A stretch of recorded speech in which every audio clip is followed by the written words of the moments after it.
Please note that the views expressed on this program are those of the individuals who speak them, and not necessarily those of Portsmouth Community Radio, its Board of Trustees, members, volunteers, or underwriters.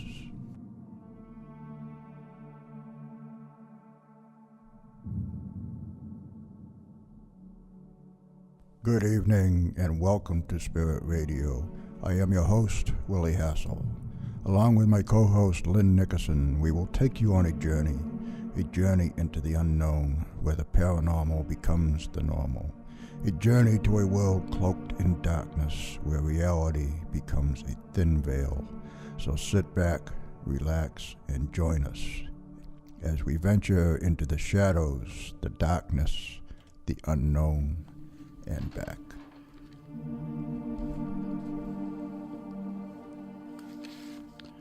Good evening, everybody. Welcome to Spirit Radio, the Paranormal Experience.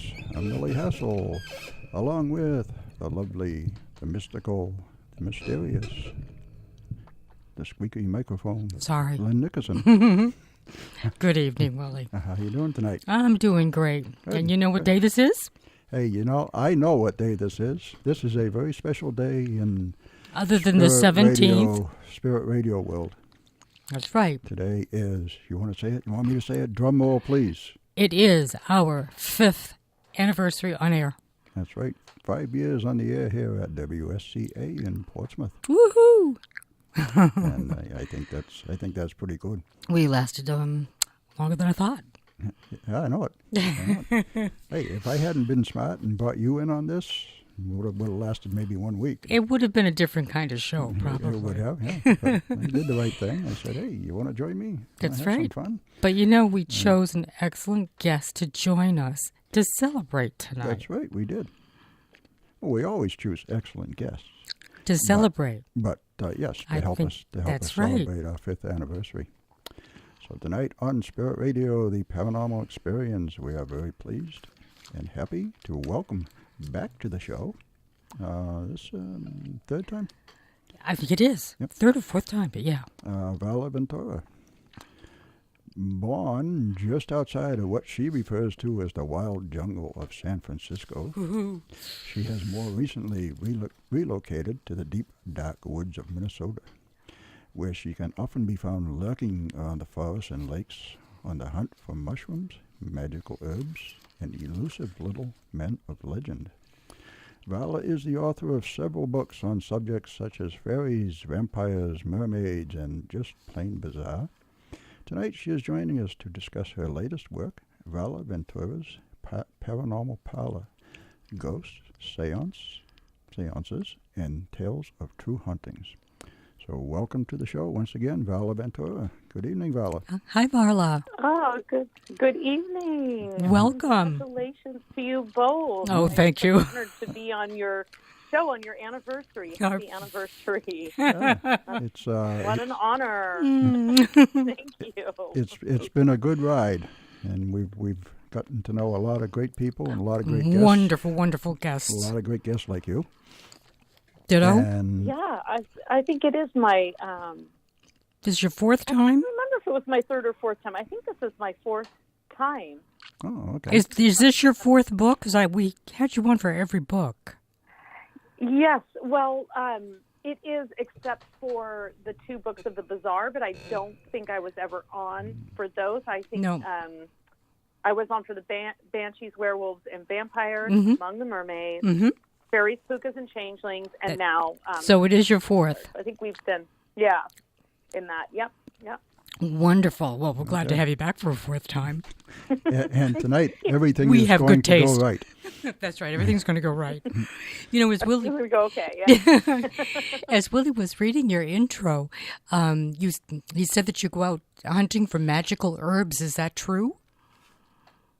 Yes, I'm very interested in ethnobotany and herbalism in general, especially as it kind of relates to folklore. I think those things tend to go hand in hand. They do. Interested in folklore, yeah, But absolutely. And did you? herbs and I'm by no means a genius or anything in terms of, I'm not a botanical genius, but I can.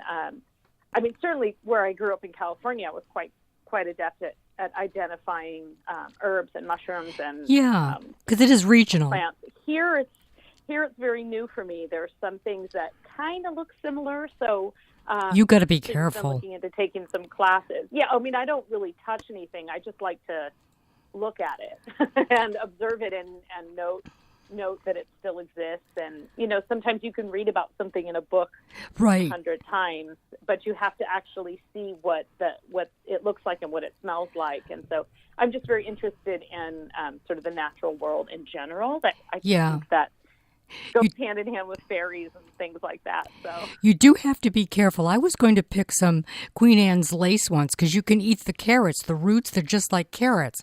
But there's also another flower that mimics it that is deadly poisonous. yes, hemlock. Yes. It's a poison hemlock. I came so close to doing it, though. Oh gosh, and it's Queen Anne's lace is sort of wild parsnip. And Yeah. I'll tell you what an herbalist taught me, and this is how you will never forget this. Hemlock has a sort of what's called a mottled stem. So the stem will be green with like flakes of red throughout it. Oh. And just think of it as blood. And that will be your warning sign not to touch it because it is quite poisonous. Okay, is the hemlock the one with the little black spot in the center of the flower head? Or is that the wild carrot? I am not going to say. I'm not sure either.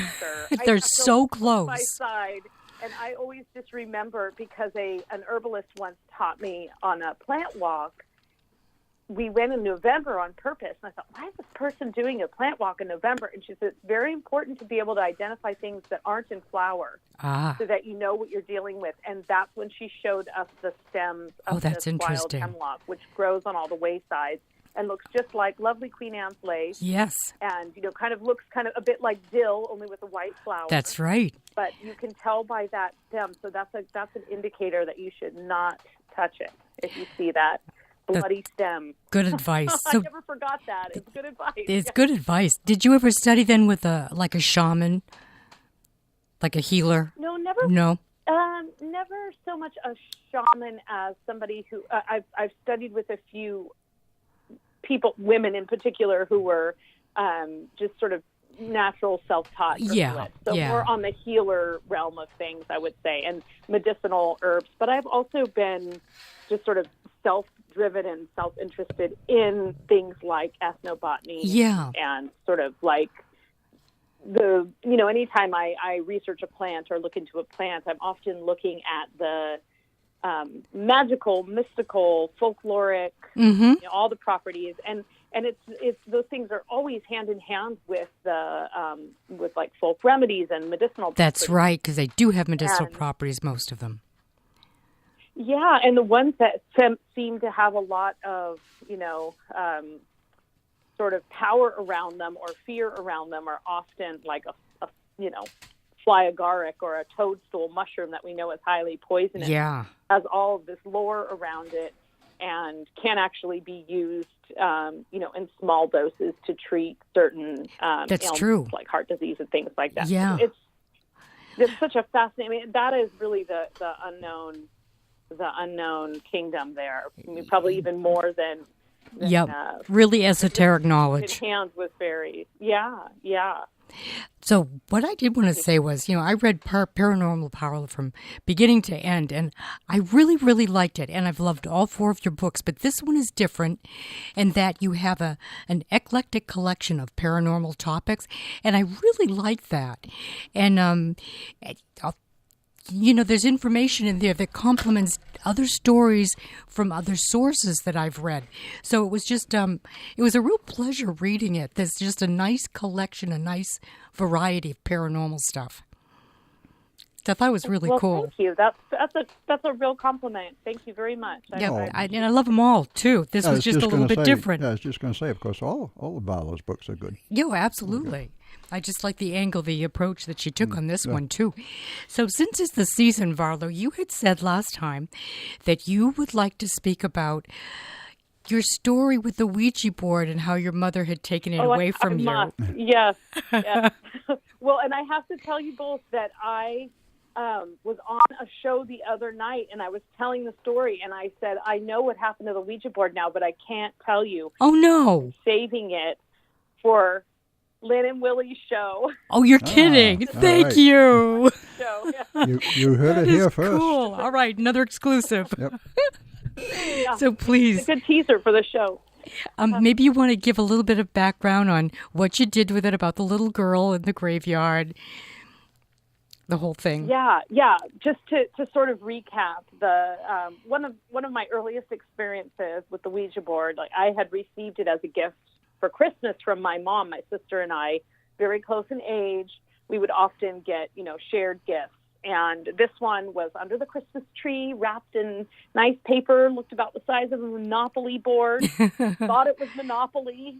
And we opened it up to discover that it was, or maybe it was Clue, or, the ones that we'd been begging for. And it was a Ouija board, and a Parker Brothers Ouija board. And so we were, okay, this is cool. We're going to try this out. And we did it a few times with my mom. She kind of showed us, you put your hands on here. It's pretty straightforward. Mm-hmm. There's instructions. And, we were like 8 and 9, so we could kind of follow it along ourselves.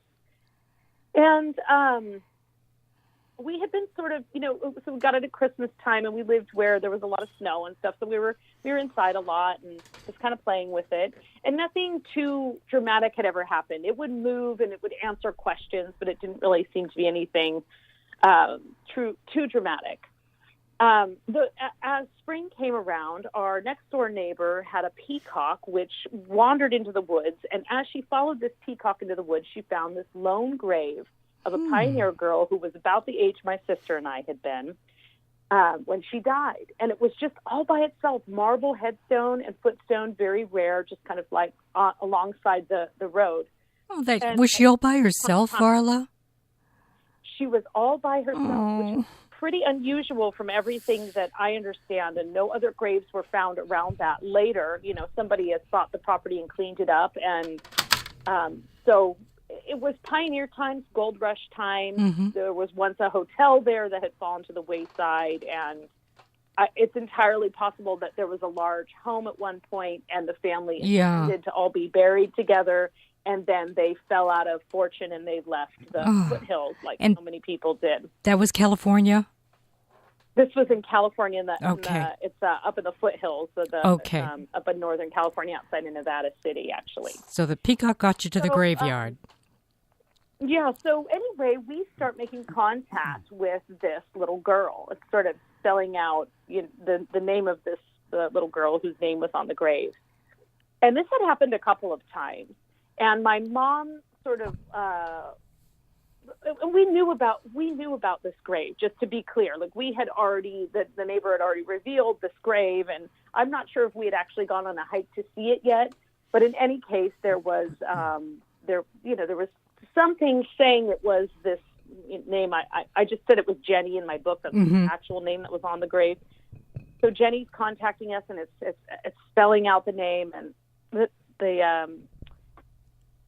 then my mom walks in one day and she says, "So who are you girls talking to?" And we said Jenny, and she just got this weird look on her face, like we hadn't seen. She hadn't really asked us who we were talking with before, and we had ongoing conversations.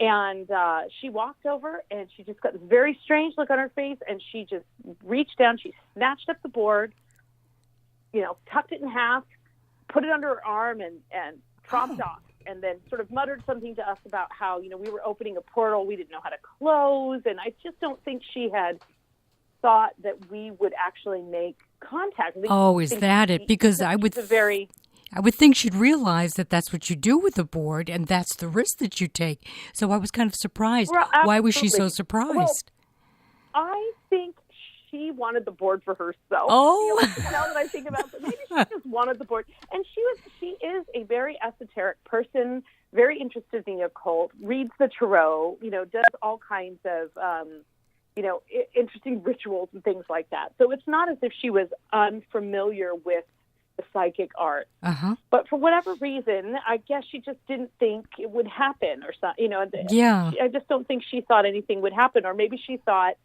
she would be getting some kind of information and she wanted the tool around. I'm not really sure. And I did talk to her about this more recently.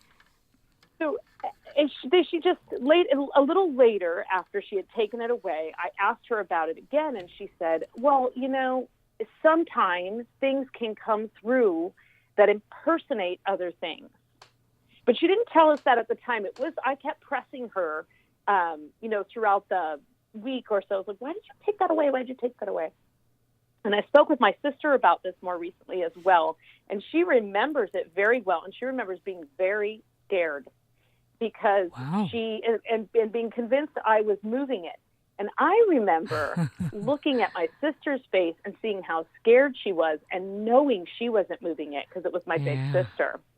And I knew I wasn't moving it. But I remember being very intrigued by this whole thing. And, of course, when your mom takes something away from you, you just want it more, right? Right. Like, I want it.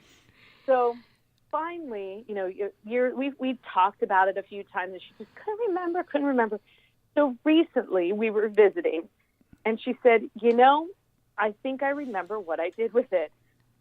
And I hope this is anticlimactic for anyone, but when she told me...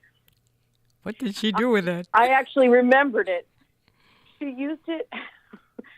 She used it as a mouse for her keyboard, like a pad for her keyboard. So she put the whole board under her computer and had like the keyboard and the mouse kind of sitting on the Ouija board, and it, moved around really quickly because it's made to move around a planchette. And that's what she did with it for years. And when she told me that, I remembered coming back to her house, when I was I think she had tucked it away. And then coming home, when I was in my early 20s, and I remember seeing it there. And when she had said that, I completely remember that. And we laughed and laughed and laughed because of all the things to happen. You're expecting that she burned it in some great fire and did some sort of spell. No, she used it as a mouse pad. A mouse pad. Yeah. So did her computer do any strange things with the Ouija board? Did a computer type for her? That was like early days of having a home computer. I don't know. She could have done some automatic writing. I wasn't. There you go. I had moved out of the house already at that point. Yeah. So I didn't use that computer a lot, but I do remember her having it set up there. So yeah, automatic writing. That's very funny. Well, speaking of Ouija boards, Ron Kolick and Maureen gave you a really good story. It was about a house that was haunted. They found they knew that there was a graveyard in the backyard, and they had verified that it was Michael and Elizabeth in the backyard. But they were quizzing the homeowner about what other things were happening, and then she started admitting that she had been using a Ouija board.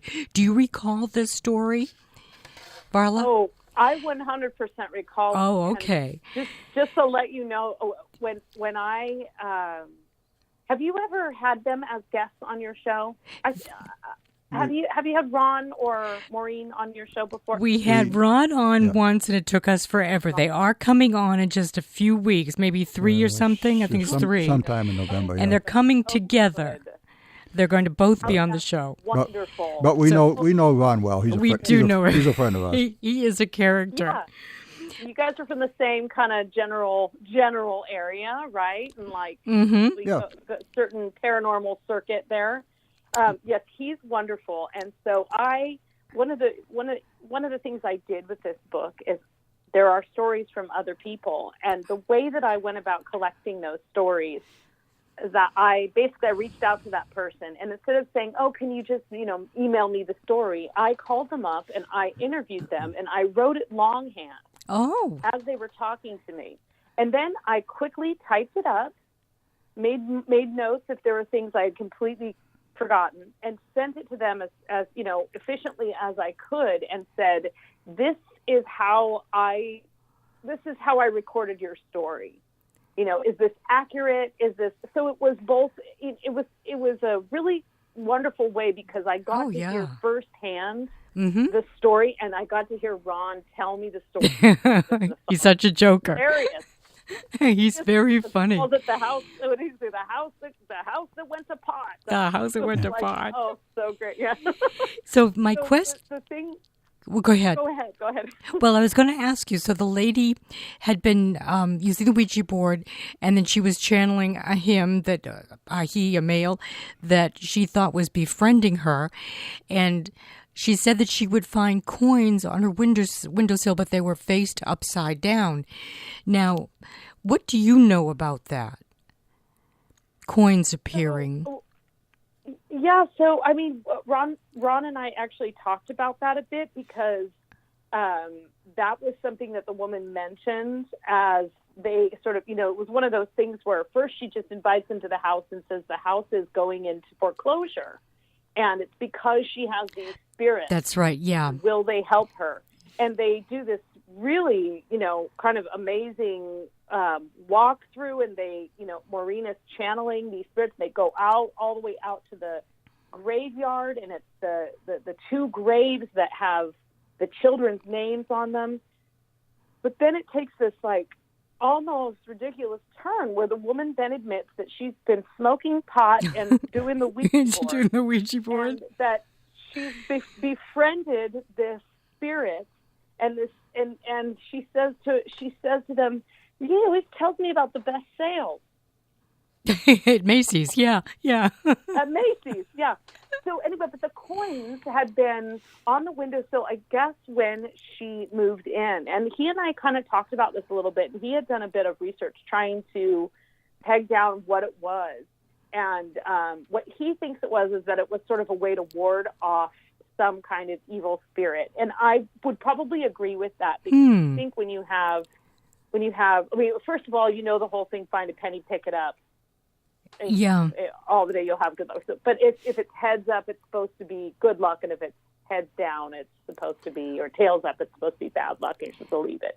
Well, but I think the idea that the coins were sort of warding off, and that they were on the windowsill. Yeah. It was sort of like maybe warding something off. But I also thought it could have been an offering, just like you leave shiny things for spirits and fairies and things like that. Well, I knew firsthand a woman. I interviewed her. She was an artist, and she was renting a house in Portsmouth. And I walked in the house, and it was just a glorious old Victorian house. So her office was up in the attic. So we walked up this grand staircase to the second floor. The minute I put my foot on the second floor, I said to her, "Is this place haunted?" And she says, "Well, as a matter of fact," she says, "I will vacuum in this hallway and the ghost will leave me pennies and coins all over the carpet." Oh. Isn't that interesting? But nothing, not in any particular number or upside down, and not in any particular denomination. It was always a combination, pennies and maybe nickels. So I thought that was really neat, but I was wondering if there was any kind of a significance to that other than a really generous ghost. Well, you do hear stories, and I have had people sort of call in when I've been on shows and shared stories about a loved one always leaving them dimes, or they find pennies whenever they're thinking of a person. Or I have a friend that always finds marbles, particular blue marbles. And she used to she does collect marbles. I knew her to always have these sort of aquariums that would have all these marbles in the bottom. And unfortunately, her son passed away far too young. in a terrible motorcycle accident. Oh. And she will find these blue marbles. She'll find them on the beach sometimes, and she's even found them at the crash site where there's a little shrine to him. She will find them there occasionally. Oh my So gosh. I absolutely think that there are, in fact, my mom and I have talked about a couple times, how am I going to know that it's you if you're coming back to visit me? Mm-hmm. I can't just, flickering lights, that's a little too general. That could be anything. Let's pick something more specific. Do you think you'd be able to blow out a candle? Do you think, you could send like a cat in my path? Like, what are some we've talked about, like signs? And I think that there are a lot of things like that, people ignore. Yeah, actually. I agree with you. So, my sister-in-law asked her mother to send her a monarch, to appear as a monarch butterfly to her. And she sees one a lot now. At the weirdest times, though. The weirdest times. And she thought that she didn't know if her mother could hear her because she thought she was in a coma at the time. But she was sitting talking to her, asking her if she could come back, if she would contact her that way. And she's had it happen many times. So you can. And I think it's really good that with your loved ones, have it a two-way street. If you go first, then how would you contact me and vice versa? Because we never know. None of us know. It's not just an age thing, So that's really nice. Will be, your wine glass will be empty. Yeah. or my thing will be, you'll smell my perfume, or things like those kinds of things have happened to me. I don't have too many repeat sort of omens like that, but there's a few things. Or I'm sure if you've ever done tarot, those times when you go to get the deck and a card just flies out. Yeah, that kind of that's experience weird. Where something else is just saying, pay attention. I actually keep my cards wrapped in the silk, a nice silk. Yep, me too. Scarf that belongs to somebody that passed away, and so I have a couple decks. But whenever I use that deck, I sort of assume that, if she's around or has something to say or some kind of influence, that she would do so through that deck, because I use her scarf to wrap it in. So that's... Yeah, I would think. I would expect that. The time of year to be thinking of these things, too, especially. I mean, the three of us are always thinking about things like this. Yeah. Right? But I think, especially this time of year, it is a very, it's starting to get dark so early. I know. It's starting to get a little more introspective, and it's a good time to write, and it's a good time to burn candles, and it's a good start thinking of new creative ideas to get you through the winter, for sure. We have like one more minute to the bottom of the hour, Varla, but I want to ask you, this woman who lost her son, was he aware of the fact that she liked blue marbles? Yes, I think he okay. definitely would have been aware of that, but the fact that it's always the repeat color. She did have the same color. The blue marbles in particular, she just knows they're from him, and that's a beautiful thing. Oh, well, when we come back, I'd like to discuss a little bit about corpse candles and then different kinds of light, maybe will-o'-the-wisp and so forth. So we're going to take a break now. It's just a tiny bit early, but if you could sit tight, and then we'll be right back. Great.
ghosts and more ghosts. So back to Varla. Yes, let's go back to the phone. Tonight's guest, Varla Ventura. Welcome back, Varla. Welcome back, Varla. Thank you. It's such a busy time of year, isn't it? All this fun stuff happening. Yeah. How to decide? Yeah, we got a bunch of other stuff too, but we won't bother with it. Yeah, there's a whole bunch going on. We certainly did take advantage of October this year, I'll tell you. Well, corpse candles. There's this thing about corpse candles and birds, and I'm not sure where to begin. What do you feel that there are legends of corpse candles in a lot of different cultures, and each culture seems to have a little bit different take on exactly what they are. So, what do you think they are, Varla? Well, I think, and you had brought up just I think off air about the kind of connection to will-o'-the-wisp and corpse candles being kind of a similar thing. That essentially, for anyone who hasn't heard of a corpse candle, it's basically a disembodied candle or flame that appears, and it's usually considered to be like a warning, an omen, a portent of death. Similar to a will-o'-the-wisp in that it's this disembodied light. I think will-o'-the-wisp, which people now say that it's this particular kind of gas that forms. But the idea of what a will-o'-the-wisp is, mystically, is that it's this kind of, elusive fairy that you'll always be chasing that will lure you basically into it's luring where you will drown. Yeah. Okay, so they're disembodied, and they could possibly be fairies or spirits then, right? What's interesting, and certainly I lean more toward this, and I definitely lean a lot more toward this after writing, kind of getting into the fairy book. Mm-hmm. I find that sort of the idea of like a ghost or something kind of what we would define as maybe paranormal, really, it's all sort of in the same family in a lot of cultures as something that would be considered, magical creature or a fairy. Okay. And certainly in the example I have in my book, I kind of talk about like this the Welsh belief in corpse candles, and that they would sometimes appear at crossroads, and that there's so much kind of melding between the idea of the afterlife and the fairy kingdom. It wasn't as if one was separate from the other, but that they are basically all this intangible realm, and they all are these different facets of it.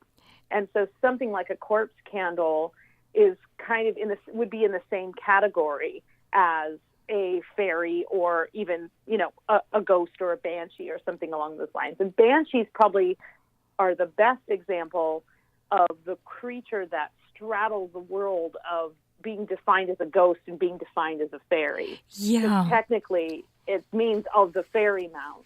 Yeah. Woman of the fairy mound. But we know by description and in other cultures what we would call something similar to a banshee, it would be considered a warning ghost. Mm-hmm. So there's a lot of crossover. But corpse candles, I think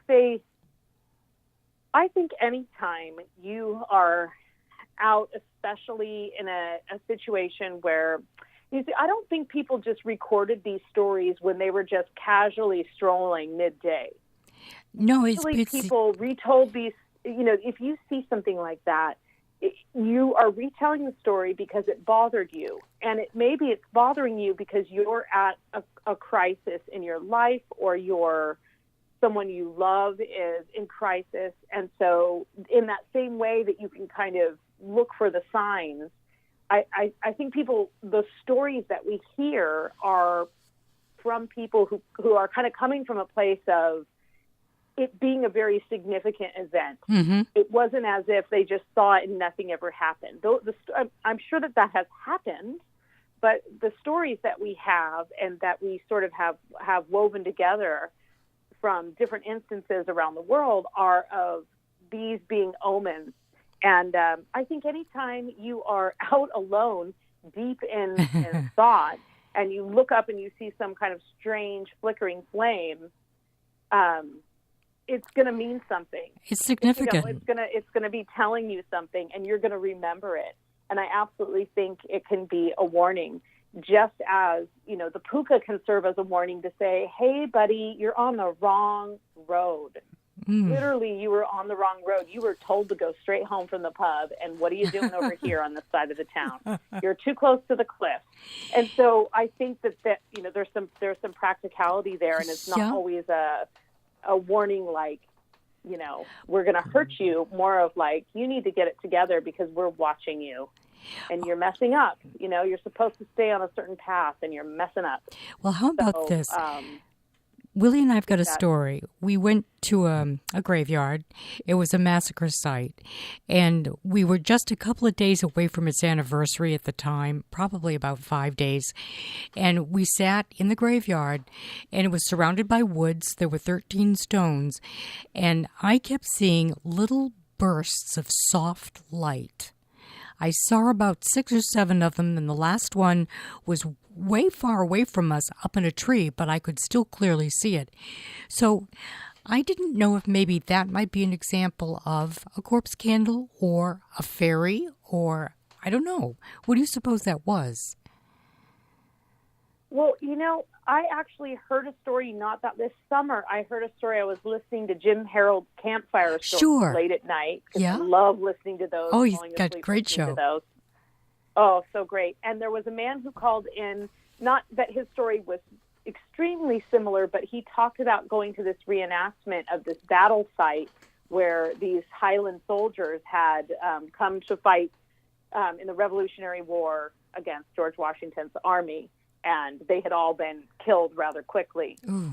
And so they went out there in their full Scottish regalia, and they had a bagpipe, and were doing the song, and they kind of went, and they had also just on their way out to this site had gotten news that one of their, kind of clansmen had, his wife had passed away. And so they were thinking of them and thinking of her, and, there are other people who they had lost, and they go out to the site, and it's a very somber thing, going out and, looking at this, basically a mass grave. It's a massacre site. And they had this incredible experience where all of these fireflies sort of surrounded them as they were playing this music, but they didn't go away. They actually followed them, and as they sort of walked away from the battlefield and down this path to this other place, they actually followed them out of the woods and kind of followed this troop of, men and women dressed like Scottish Highlanders playing the bagpipes, and followed them out. That's almost amazing. As if there was an army of them. And when you were just saying that, it made me, I remember hearing that story and thinking, sure, you could just say it's fireflies, but why are they following them? And why are there so many right there?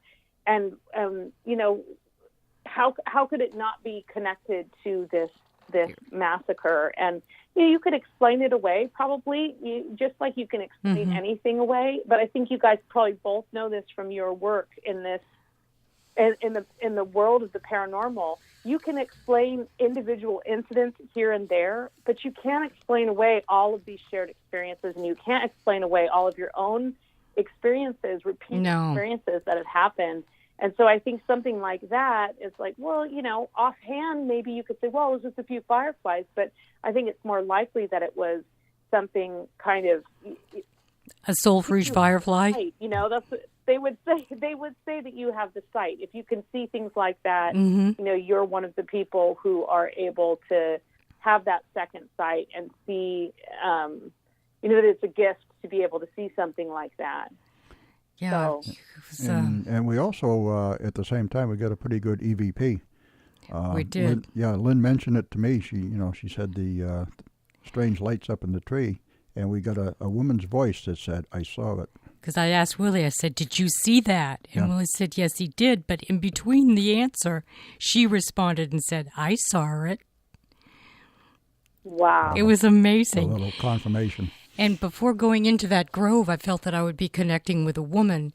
And there were two families it was mostly all the members of the two families that were murdered. And one of them was a Mrs. Christian Rand. She was in her 80s and she was nearly blind. And she asked her husband not to leave her alone because she felt the Indians would come that day. So they came. And they scalped her and they killed her.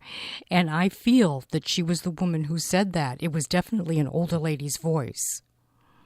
So it was very moving. It was, yeah. Yeah. So I was thinking that maybe the bursts of light might have been related to souls or something, but I don't know. I just felt that it was paranormal. I would think that, absolutely. I would absolutely think that. I would second that notion. Yeah. What were you going to say, Willie? I was just going to say, before we move on to another subject, we do have a text message from a listener. Has a question. Jason out in Albany. He wants to know, since you're out there in Minnesota where there are so many woods, have you ever had any stories yourself or any other stories of Bigfoot? So I have not had any. I have not lived here long enough to be, lost alone in the northern Minnesota woods. But one of the stories actually that we were talking about off air is this story about. I don't want to say for sure that it's Bigfoot, but it's a very interesting story, and it's pretty scary. And I think it kind of fits into that category. It's the closest that I personally have come. I've had a lot of, a lot more ghosty things. I haven't had too many like moaning things in the woods, but a very dear friend of mine, and this is just to preface, this is somebody who is, a scientist. He's a professional archaeologist by trade.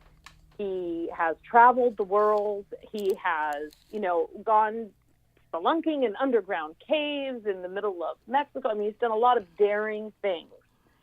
So when you have this person that's, this very adventurous soul who's very open-minded and he's had a lot of paranormal experiences. Wow. Many that would scare most people to the point where they wouldn't really be able to sleep at night. But this is something that he's always kind of been. Since he was a kid, he's had a few like weird, squishy, scratchy, shadowy people following him, and really creepy stuff. And some also very interesting, things that are just interesting and kind of turn out later to fit in with history. But in any case, this story takes place in Northern California, again up in the foothills, and it takes place on the property that he bought and grew up on. It's sort of the next piece of property over from his grandparents' land. So this is somewhere that he was raised by them. He spent, the majority of his childhood, poking sticks through the woods. So he knows these woods. He knows its sounds. He knows the neighbors. He's lived there for a long time in his adult life. And he was out, a busy day clearing brush and preparing to sort of, they're going to they've since built the house, but they were preparing to build a house. And there was a little sort of shack kind of over the wellhead, and it was just sort of a little place that he had made. They put a nice bed in there. He and his girlfriend, it was somewhere that they were going to stay when they were working on the land, and then they would go back to, the civilized apartment in the evenings. Well, this particular weekend, he was kind of on his own, and he was out there, and he had just been really clearing brush and doing all kinds of things. And he was finally just kind of settling in. He's becoming on twilight. And as he settles down, he hears this moan. And it's an undescribable moan. I mean, it's this low, guttural reverberation that, unlike anything he's heard before. And it seems to be kind of traveling up from the canyon below him up towards, the top of the hill where he's at. And he's wondering, what could this be? This all kind of happens in a pretty quick period of time. This thing just starts to moan. I mean, it's loud, it's long, it's low. So he's immediately, as we would, what could this? Okay, this must be an animal. Maybe it's like a farm animal down, and it's something's giving birth or fighting, or he's thinking of all these rational things. And then it stops. It just stops. Dead stops. There's no reverberation. There's no echo. It just stops. Okay, so he's thinking, what could this be? Okay, that was odd that it just stopped so suddenly. And then it starts again. And this time, it's closer. And That's scary. Closer. It's much louder. It's much lower. And it's actually so low that it's sort of kind of, he can feel it. He can feel the reverberation. And he's thinking, this is just bizarre. Like, what could this possibly be? And it stops.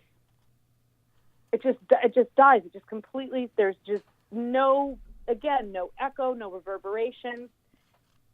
And then, he's sort of opening the door very slowly, sort of like peering out, so what could this be? And it starts again. And this time, instead of being 100 feet away, it sounds like it's about 50 feet away, sort of right in the oaks, right near his house. And it is so loud and so intense that it is actually rattling the things that are on the windowsill and shaking, the things in this little cabin. And he's just frozen. What could this possibly be? Because that doesn't make any sense that this sound would get closer and louder, so much so that it's directly outside of his house. And then it stops. And, some time goes by. He doesn't hear it for the rest of the evening. And just for reference, when he told me this story, it was around a bonfire right on that same property. And guess where I had to sleep that night? In that cabin. And this is Chris Ward, right? At Indian Springs? Yeah. So, turned out a couple days later, he spoke with his neighbor, and his neighbor had heard something very similar that culminated with a splash into his pond, and then he didn't hear it after that. So he actually told me recently, he's a very interesting fellow, and he told me recently that he was at a local event up there and heard some I think he said it was some Maidu elders telling some stories. And one of them sort of made the hairs on his neck stand up, but I haven't had a chance to talk to him and find out what that story was. But it seems that it might be some kind of creature that met the definition of what this was.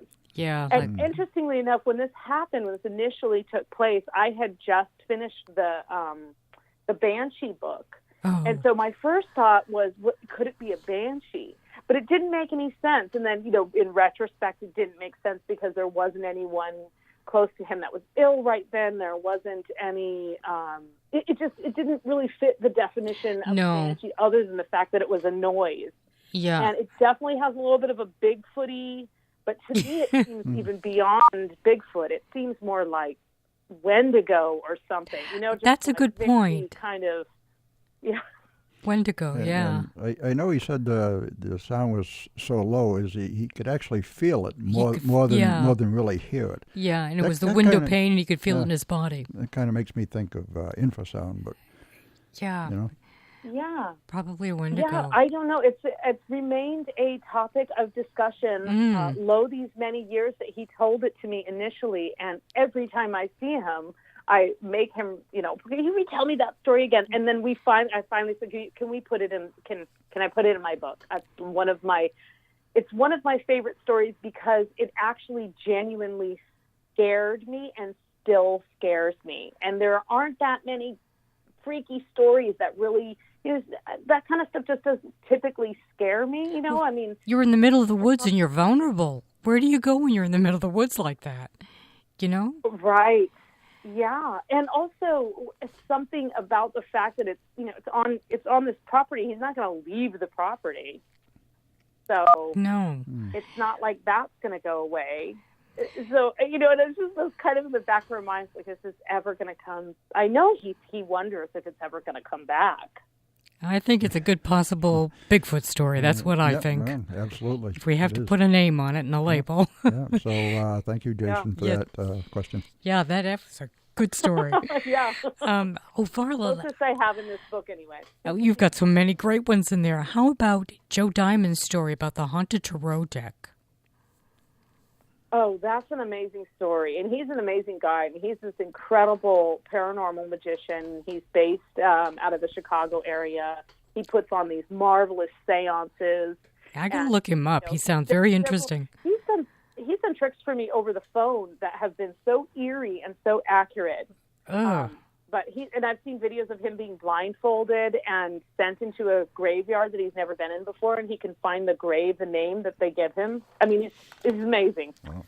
So Well, Brewers Lost, would you like to listen to the other game that's happening right now? Hello? It's almost 10, so... Varla? We're staying up a little bit later, but it's really time to kind of... What happened? Varla, you there?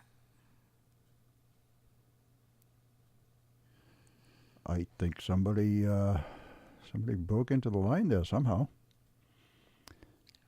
Varla? Yes. Oh, okay. So, me? Can you hear us? Or is there someone at your house who was talking to you? No. We just suddenly had somebody else on the line. And a man talking to his son. Oh, no, really? Yeah. Oh, that is very bizarre. That's weird. It is very strange. That's the first time that's happened. Very unusual. Okay, we were talking about Joe Diamond and his haunted tarot. Should I keep telling the story? I'm kind of afraid to tell the story now. I just really wonder what that was all about. But we're glad you're on because you seem to bring this stuff on, Varla. I might have to have him pull a card for me later. If he's listening, Joe, I'm gonna text you after this and find out. So he has a friend who has a tarot deck that is part of her family. Like she's a reader. She reads cards on a pretty. I believe she's a professional tarot reader. And he was visiting her, and she had this one deck that she just didn't like the vibe of, like just really not a good feeling from it. And apparently, over the years, for years, she had tried to get rid of this deck. She had tried to pass it on to other people. She has thrown it away. And so finally one day, they were talking about it. He said, just give it to me. Just give it to me. I will take this. I'll take the deck off your hands. And she says, okay, all right, fine. So he goes and he takes it and he takes the deck. And one of the first things he does is he wants it out of her house. So he's visiting her for a few days, but he takes it out of the deck, takes it out of the car and out of the house, and he goes and he puts it in this particular pocket in his car. And he spends a lot of time on the road. So he knows where everything is in his car, and he's got this spot where he puts it. And he knows he puts it there. And, they have a nice visit. 2 or 3 days go by. They enjoy each other's company. And then he hits the road again. And he's driving away. And she calls him up and she says, oh, very funny, Joe. Ha, ha, ha. What could it be? And he says, well, it looks like there's it looks like, you think you were super funny, but the deck is still there. And he's saying, well, what are you talking about? What do you mean the deck is still there? I put the deck in my, I put it in my car. You saw me. You saw me walk it out of your house and put it in my car. And she says, look, I'll prove it to you. So she actually goes and she gets the deck out and, she tells him that, was it the whole deck or was it an actual card? No, what it was is that there was one card from the deck. Yeah, there was nothing there, but then this one card he found about a year later in that very pocket. Right. So she says, "Oh, very funny that you find that but you left the deck here." And he says, "No." And he goes and the deck's not there. And he's thinking, "Okay, somebody pranked me and went and took it out of my car and put it back in her house, and they're pranking her." Yes, a year goes by, and he's doing something in his car, and he finds one single card from the deck. And it's actually the Knight of Cups, which is the card that she said was missing from her. That's the card. So she still got the deck, and that card is missing. That's right. And so since then, I believe she has still tried to get rid of that deck on numerous occasions, and she simply can't. And there's some kind of family rumor. They're not sure exactly where it came from. It's sort of inheritance is ambiguous. But, like a bad penny. That's so weird. We refer to it as the haunted tarot. Yeah. So who has the deck now? Angel? Is it Angie? Angel? What is her name? Yes, I believe. Unless, well, he told me the story. It was a couple years. It's been about a year and a half since I guess it's been a little longer than that because he told it to me, and then the whole manuscript, I put it in the manuscript, and so we went through that whole process. It's probably been a couple years. So she's got the deck or he's got it? Does Joe have it? He still has it. Oh, I'll be darned. No. That is so weird. A very bizarre story. And I don't know where... I don't know where it ended up, actually. I have to ask him because she gave it to him. It's missing from his car. It's back at her house. He goes to try and find it, and it's nowhere to be found. But then she finds it, and it's missing this one card, and then he finds that one card. And also keep in mind, he does card tricks. Oh, jeez. So it kind of makes sense if this deck is sort of got a spooky energy that it's like, well, you think this guy's going to get the best of me? No, I'm going to freak him out. It sounds like a gypsy deck or something. Varla, we're just about over, but what I wanted to ask you was you had an experience about a leprechaun, and I know we're not going to have enough time to go over that, but maybe you could put that in your back pocket to discuss next time. I'd love to hear that story. Oh, absolutely. Yeah. One of my rare encounters with what I believe to be a fairy. Oh, that is so interesting. All right. Okay. You want to go ahead and give out websites, tell people where they can buy the books? Yeah, absolutely. Well, I just want to say quickly again, thank you so much for having me. Oh, such a pleasure, Varla. Thank you for coming. We always enjoy having you. And it's easy. It's varlaventura.net. And that's, books are widely in print and available anywhere books are sold. And you can find them just by Googling my name. And they are so much fun to read, let me tell you. And they're full of information and wonderful little graphics. I love the graphics. Yeah. Oh, thank you. Thank you so much. Okay, Varla, thank you very much for joining us again. Thank you, Varla. It's always a pleasure. Certainly is. Thank you so much. You have a good evening. All right, bye-bye. All right, have a good night. Bye. Okay. That would be... Wow, great Spirit Radio. Stories. Spirit Radio, and thank you everyone for listening. You have a great evening.